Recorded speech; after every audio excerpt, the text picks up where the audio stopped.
everything she knows about them. Well, not everything. We'd be here for weeks on end.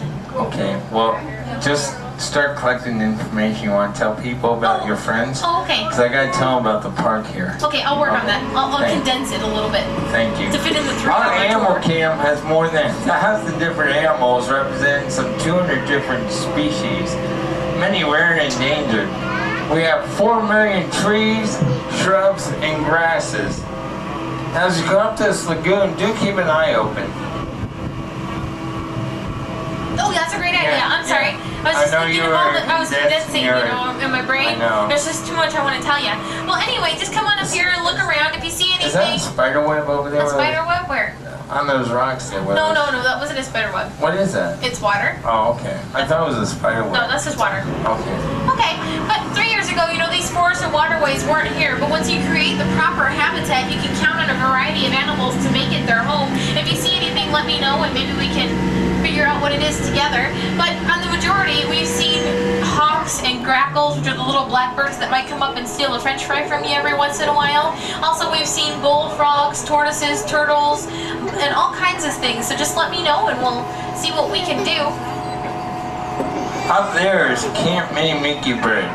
On the other side is Grandma Willow's Grove, where you encounter shells, woodland creatures like raccoons, rabbits, and even skunks. Do you bring any skunks with you? No skunks. I didn't have enough tomato soup to get the smell off of us.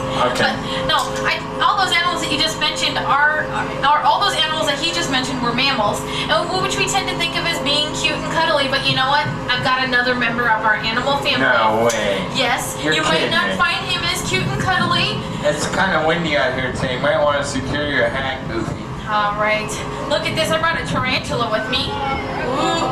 Ooh, that should be ooh. That's a lot better. Well, I want everybody to take a really good look at him. You might not consider a tarantula to be beautiful. In fact, you might even look at him and see a very scary creature. Just as you might look at that pile of rocks over there and see a fierce dragon, it is all just a matter of perception. We tend to be afraid of things that are different from us, and tarantulas are very different. Not bad, just different. Now, spiders are very intelligent and resourceful animals. The webs they weave are very intricate and complex structures, and they're also very strong. And if anybody's ever walked into a spider web, you know what I mean. It takes forever to peel it off of you. But actually, if you take a strand of steel the same size as a strand of spider web, the spider web will usually win out in the tests. Now, tarantulas are particularly good home builders. They dig a burrow into the ground and weave a spider web door. And they live in out-of-the-way places like under our houses, in burrows, and you know what, even in caves, just like you see across the shore here. Now, it's pretty easy to think of something that lives in a cave as being scary. And if you're still experiencing a little arachnophobia, you're probably focusing in on how spiders are different from us. I mean, do we have 8 legs? Do we have 8 eyes? Well, 8 eyes. Okay, that's kind of different. Now, are we covered in tough, bristly hair? Well, not really, but, curses. But, the more you study these animals, the more amazing they become. I mean, even though they have 8 eyes, they really have very poor eyesight, and they rely on their other senses very heavily. They can use their feet for the senses of taste and smell. I don't know if I'd really like to taste through my feet. That would be interesting at the dinner table. But anyway, spiders are a vital role in nature, and chances are if you have a resident spider, you have a lot less resident pests, because they will eat flies, moths, and other pest insects. So just do me a favor, the next time you see that spider, please don't be so quick to judge it, and please don't go for that rolled up newspaper, because you know what, all animals do have a place in our world. Hey, Dawn, that sounds like a great conservation message. Imagine that. Yeah. Hey, you know what? Are you done talking about that spider tarantula? Well, I could actually go on for days, but, I'll just stop right here. Okay, that's good. That's a good place to stop. Don't do that to her. Yeah. He's like trying to scare that poor lady back there. Oh, no. Oh, spiders aren't scary. I'll make sure he gets wet with the guys who are up Okay, here. that's great. He'll get soaking wet. No, Yeah. be nice to him. These are caused by the heat escape from the Rift Valley.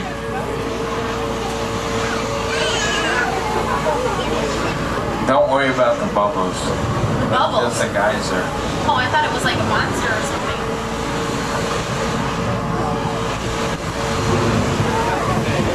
Oh no!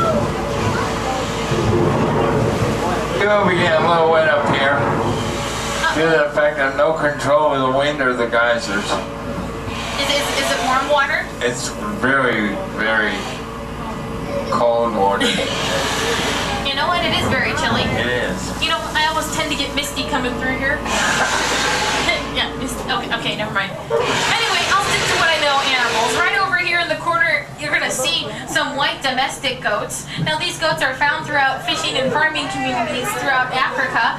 But, you know, a kind of sad thing is they do take a lot of land and resources to be reared, so they do compete with the local wildlife, and that's a problem that faces a lot of smaller communities such as this. So they're working on it, and hopefully someday we'll find an even balance. This is Harambe, Swahili village, where they used to trade rare spices, elf and ivory, and gold. Today the villagers protect the animals. The only thing being loaded and named are cameras at Kilimanjaro safaris. We get up close and personal look at Africa's amazing wildlife. That's a great conservation message there, Chris. Thanks, I've I'm been pretty doing my impressed. homework, going to school It and shows. everything. It really does. Thank you, Don. Well, as Chris brings us out from underneath the Harambe Bridge, you might want to turn your attention over here to the right-hand side of your boat. There's a very lush area where a number of birds have made their home here. Now, if you look, you're going to see a bird with the black head and bill. He's one of the tallest storks that's found in Africa. It's called a saddle-billed stork. You can see how it got its name. There's a yellow piece on his bill that looks like a teeny saddle, and on the side of his neck there's little yellow things hanging down. They look like stirrups. It's pretty neat.